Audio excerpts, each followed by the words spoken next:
Déçu? Tu t'attendais à ce que ce soit François? Moi aussi. Mais t'inquiète pas, nous allons continuer sur sa lancée. Ce matin, il t'a dit que nous avons été créés pour la mission.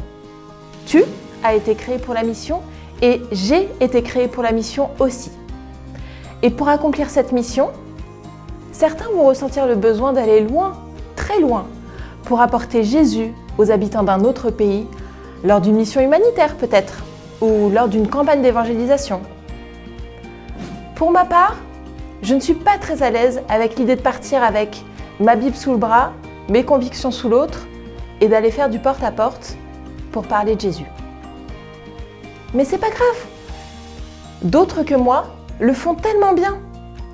Et ce qui est bien avec la mission, c'est qu'il y a plein de facettes différentes.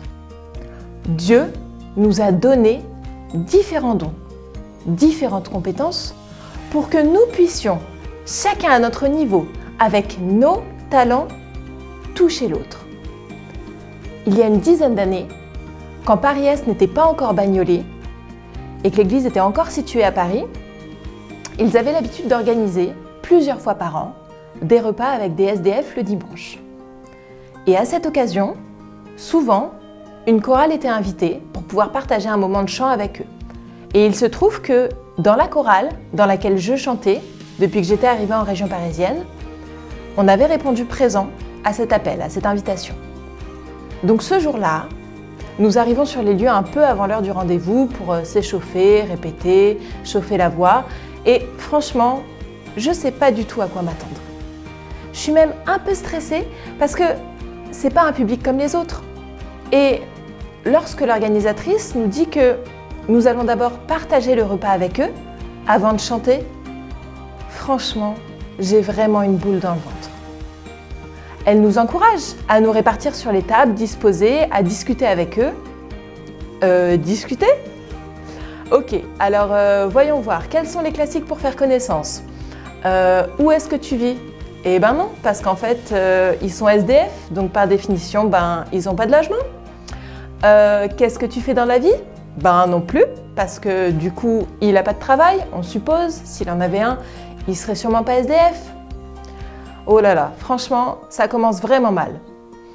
Donc on avance, pas très sûr de nous, totalement hors de notre zone de confort, et on se répartit aux différentes tables par petits groupes de 2, histoire de ne pas être totalement seul.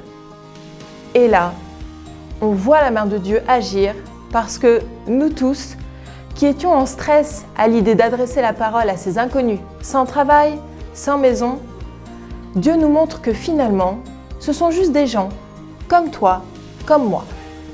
Et on discute, comme tu le ferais, tu sais, avec la personne à côté de laquelle tu te retrouves sur le plan de table d'un mariage et avec qui tu vas faire connaissance durant la soirée. Les discussions sont plus ou moins intimes, abordant des sujets plus ou moins lourds, la mort d'un proche peut-être, un licenciement économique, une faillite, une maladie. Mais on parle, et on parle de ce qu'ils ont vécu, de ce qu'ils faisaient avant d'être dans la rue.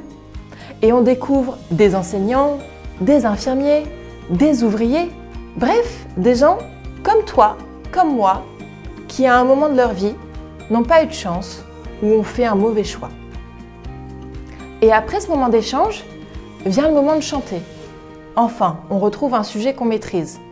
Et finalement, pas tant que ça, parce que tellement à l'aise avec nous, ces inconnus qui ne sont plus si inconnus commencent à nous demander de chanter des classiques de la chanson française, genre La vie en rose, La bohème, Les Champs-Élysées. Et bon, comment te dire que nous, chorale d'église, c'est pas vraiment notre répertoire. Mais tant pis, on chante comme on peut, avec le cœur en tout cas, et on sent que ça les touche, que ça leur rappelle des souvenirs, et ils chantent avec nous. Et c'est faux, et c'est pas en rythme, mais clairement, c'est pas grave, peu importe. Et l'après-midi touche à sa fin, déjà. Et on voit, en les regardant, qu'ils ont passé un bon moment. Il y a quelques larmes de versées, mais la plupart ont un grand sourire, comme des enfants qui auraient passé la journée à Disneyland. Et tu sais quoi ?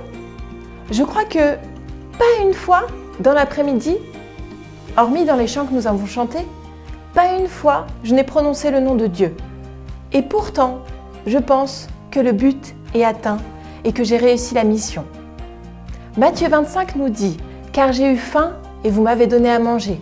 J'ai eu soif et vous m'avez donné à boire. J'étais étranger et vous m'avez accueilli chez vous. » Et un peu plus loin dans le chapitre, « Toutes les fois que vous l'avez fait à l'un de ces plus petits de mes frères, c'est à moi que vous l'avez fait. » Parce que rencontrer l'autre là où il est et répondre à son besoin, c'est aussi ça, s'engager dans la mission.